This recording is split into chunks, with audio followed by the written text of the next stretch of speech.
check out our mess. I'm currently painting the kitchen cabinets, and that means the dining room and classroom tables are occupied with displaced kitchen things and painting supplies, which means schoolwork, play, and meals have been happening in this room. That also means that while I'm occupied with painting, the kids have had more self-guided times over the last couple of weeks, and hence the mess. So while I'm waiting for my recent coat of paint to dry on the cupboards, I'm going to tackle this room. The key to quick cleanups, no matter how daunting the mess, is knowing that everything has a place. And then you break it down into categories and try not to think ahead too much. Like garbage, dishes, toys, clothes, books, etc. And this sweeping everything into the middle of the room is a very favorite method of mine.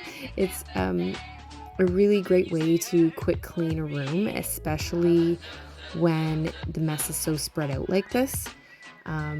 We call it the big sweep or the pile method. Honestly, it's so effective, and I can't be the only person that does this. Please tell me there are other people in the world that do this.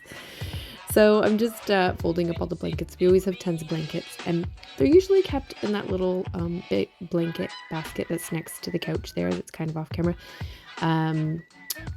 But the kids made a fort, so they took every last one out, and this room was actually had a big fort in it, and this is how it was after I asked the kids to clean up their fort. So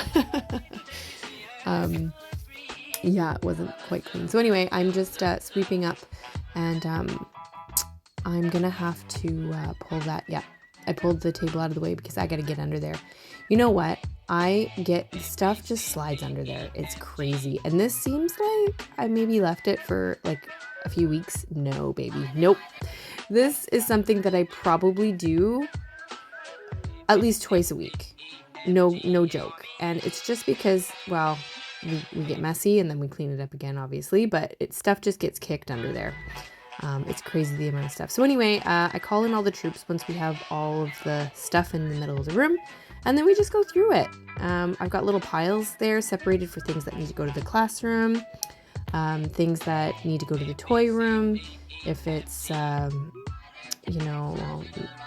like just anything that needs to go to the different houses or different rooms in the house.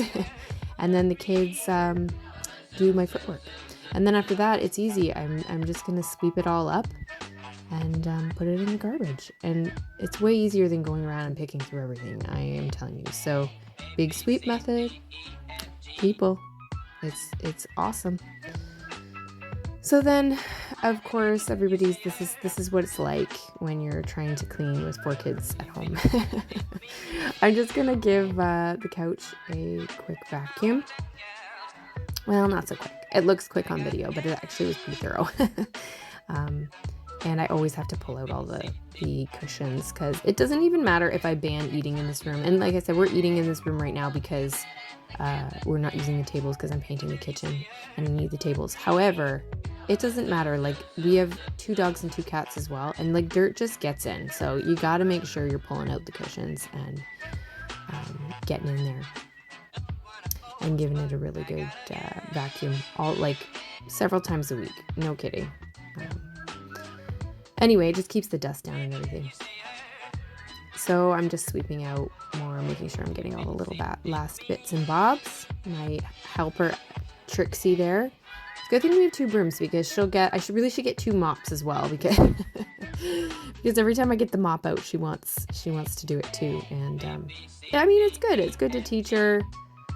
This is one of the hardest things, right? As a mom, when you've got littles at your feet, you want to sometimes just say, like, go away so I can clean and focus. But really, it's really good to like have the patience to let them help. Give them age appropriate jobs, obviously.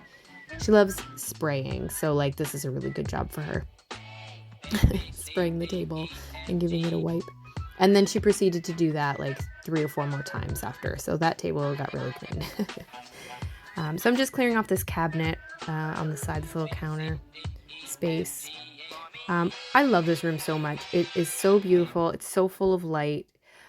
We are going to paint it out. I guess. We are going to paint out all that wood, but look at those floors. Aren't they beautiful? But yes, I am going to paint out the wood. I am also going to be putting some wallpaper in the panels, and I'm going to do some really funky, cool things in this room. But anyway, I digress.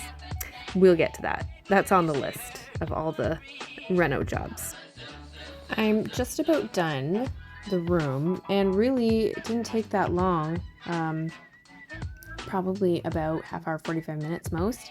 I'm just doing a final sweep around. I usually run the robot vacuum after I've mopped, like overnight.